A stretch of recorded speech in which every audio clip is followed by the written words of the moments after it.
Romanos 8. Agora, pois, já nenhuma condenação há para os que estão em Cristo Jesus, porque a lei do Espírito da vida em Cristo Jesus te livrou da lei do pecado e da morte. Porquanto o que fora impossível à lei no que estava enferma pela carne, isso fez Deus, enviando o seu próprio Filho em semelhança de carne pecaminosa e no tocante ao pecado, e com efeito condenou Deus na carne o pecado, a fim de que o preceito da lei se cumprisse em nós, que não andamos segundo a carne, mas segundo o Espírito.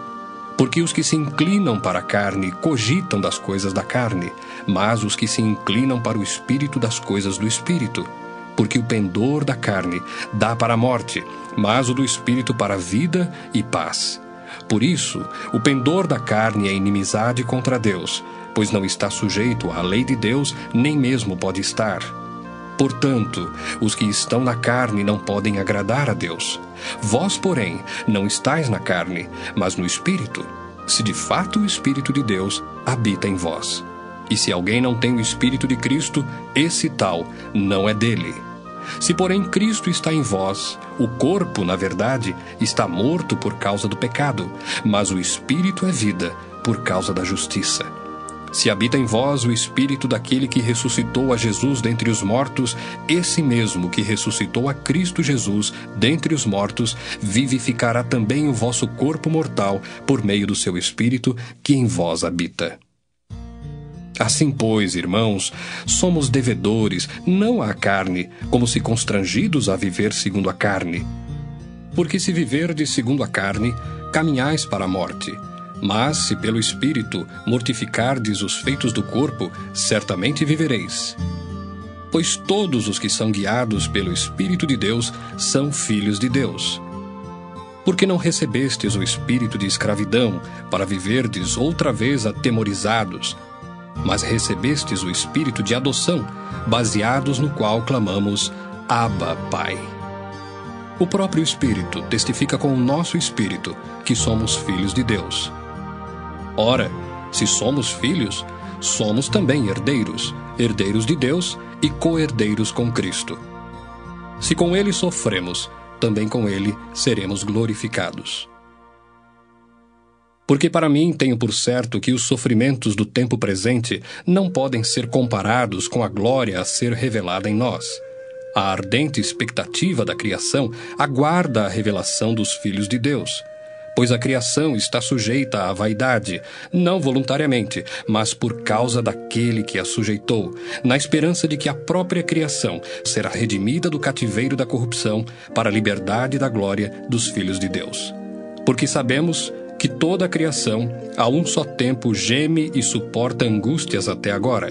E não somente ela, mas também nós, que temos as primícias do Espírito, igualmente gememos em nosso íntimo, aguardando a adoção de filhos, a redenção do nosso corpo. Porque na esperança fomos salvos. Ora, esperança que se vê não é esperança, pois o que alguém vê, como o espera? Mas se esperamos o que não vemos, com paciência o aguardamos. Também o Espírito semelhantemente nos assiste em nossa fraqueza, porque não sabemos orar como convém, mas o mesmo Espírito intercede por nós sobremaneira, com gemidos inexprimíveis. E aquele que sonda os corações sabe qual é a mente do Espírito, porque segundo a vontade de Deus é que ele intercede pelos santos.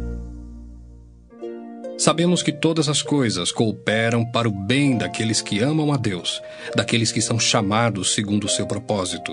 Porquanto, aos que de antemão conheceu, também os predestinou para serem conformes à imagem de seu Filho, a fim de que ele seja o primogênito entre muitos irmãos. E aos que predestinou, a esses também chamou. E aos que chamou, a esses também justificou. E aos que justificou, a esses também glorificou. Que diremos, pois, à vista destas coisas? Se Deus é por nós, quem será contra nós? Aquele que não poupou o seu próprio Filho, antes por todos nós o entregou, porventura não nos dará graciosamente com ele todas as coisas? Quem intentará acusação contra os eleitos de Deus? É Deus quem os justifica. Quem os condenará? É Cristo Jesus quem morreu, ou antes, quem ressuscitou, o qual está à direita de Deus e também intercede por nós. Quem nos separará do amor de Cristo? Será tribulação, ou angústia, ou perseguição, ou fome, ou nudez, ou perigo, ou espada? Como está escrito: por amor de ti, somos entregues à morte o dia todo, fomos considerados como ovelhas para o matadouro. Em todas estas coisas, porém, somos mais que vencedores por meio daquele que nos amou. Porque eu estou bem certo de que nem a morte, nem a vida, nem os anjos, nem os principados, nem as coisas do presente, nem do porvir, nem os poderes, nem a altura, nem a profundidade, nem qualquer outra criatura poderá separar-nos do amor de Deus que está em Cristo Jesus, nosso Senhor.